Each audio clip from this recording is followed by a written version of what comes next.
Samsung has consistently maintained a 5,000 mAh battery capacity and fast charging speeds across various flagship generations within the Galaxy S Ultra lineup. However, rumors suggest that this trend will continue with the launch of the Galaxy S25 Ultra next year. To compensate for this, Samsung must explore innovative ideas to ensure a longer runtime compared to previous models. Previously, there were rumors about stacked battery technology debuting with the Galaxy S24 Ultra, but it did not materialize due to undisclosed reasons. Now, an individual named Sawyer Galax claims that Samsung might skip this hardware change for the upcoming Galaxy S25 Ultra to save on component costs. Another user, Panda Flash, also expressed disappointment with the rumored battery and fast charging capabilities of Samsung's forthcoming flagship, advising potential buyers to temper their expectations. With the Galaxy S25 Ultra rumored to retain the same 5,000 mAh cell as its predecessors, Samsung must explore alternative methods to deliver impressive battery life, starting with the chipset.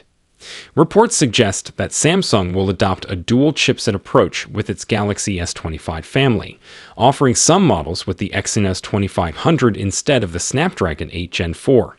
This approach mirrors the strategy employed with the Galaxy S24 series, where only the Galaxy S24 Ultra shipped exclusively with the Snapdragon 8 Gen 3.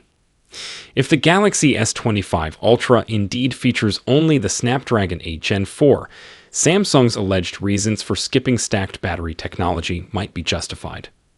A Qualcomm executive mentioned that the Snapdragon 8 Gen 4 would be more expensive than its predecessor due to custom Oryon cores, potentially impacting Samsung's profit margins significantly. Despite these challenges, there is hope for future advancements. The thread suggests that Samsung plans to introduce stacked battery technology with the Galaxy S26 Ultra. However, it's important to note that plans can change rapidly, so we'll have to wait for the Galaxy S25 Ultra's launch next year for concrete updates on its internal hardware. Thank you so much for watching this video. If you enjoyed the video, remember to give a like to the video and subscribe to the channel, and I see you in the next video. Peace out.